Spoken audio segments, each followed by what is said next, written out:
Here we are, everybody. Again, I'm doing just a last walk around, or one of the last walk arounds. I might be back here again in 2 days. I just want to make sure the airplane is ready for Oshkosh. So far, so good. The last time I was here, I checked the fluid also. Everything looks good with that. I had the tanks filled up, but something you might see that's different, which you may have seen some of that in the last video. You see that this entire cowling here is much cleaner. Now, I don't know if I'm gonna leave it like this, but initially I had a lot more decals up here, but I honestly just wanted something cleaner.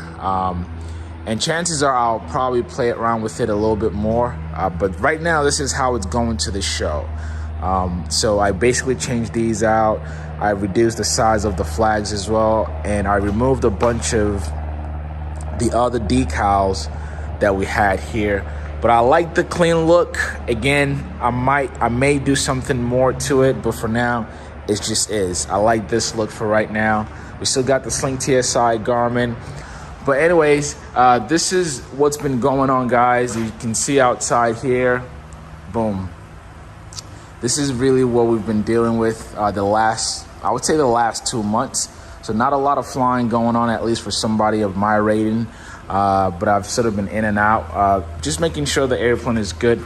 But as we get ready for Oshkosh, I'm excited. So as you can see here as well, this is where I had some of the brake fluid coming off.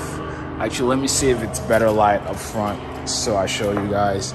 And so what we found out about the brake itself, there's actually nothing wrong with the brake. It was just by the nipple. I wish it was still open up, or I could open it up right now, but it's just dirty work. I don't want to get myself dirty this morning. So once you open this up, let me show you. It's actually easy to get to. You open this cover up, and when I first diagnosed it myself before I got an A&P involved, I basically checked the brake line itself to make sure like there's no leak in the line or the piston, because if that was the case, then that's probably a bigger issue. And what I noticed was that everything all the way till where the line connects to the caliper, there's no leak. And then the leak actually was all the way at the bottom. So again, if I opened this up, you would see it. There's a screw, like the nipple of the brakes, and that's where the leak was coming from. And so it was just the issue of not having the screw there tight enough. And so we made sure that was, tight squeeze, and so far so good. There's nothing there from what I can see it now. This was done 2 days ago. Normally, if it's still leaking, I would see this right here. I'll probably have some of that. So I'm happy that there's no leak there. So that makes me feel better. Another thing I like to take care of before we go, we've got a couple of days here. See these window seals here?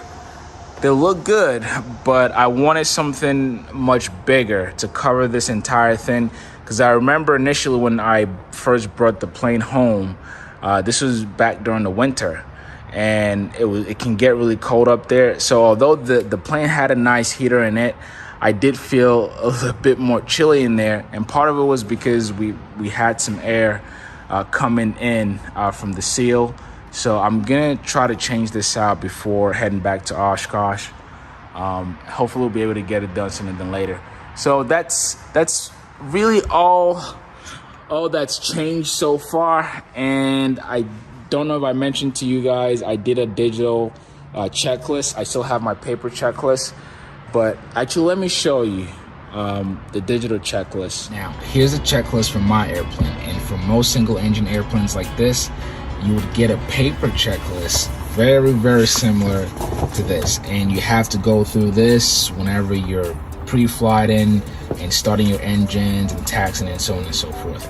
But guys, if you know something about me, I hate these. Voila. So no more do I have to use this thing. Anytime I'm going to fly, I'm just going to turn my avionics on like I normally do, and I go through my checklist right on my screen. And oops, the beautiful thing about the G3X Touch, it's touch screen. So all you gotta do is this. Every time I go through it, I click and I just hit whatever I've checked, boom, boom, boom, and I'm good to go. And you can go to the next page and the next page and the next page, and you can scroll up. Oh man, this is beautiful. No more do I have to ever worry about these. So I think we're good to go.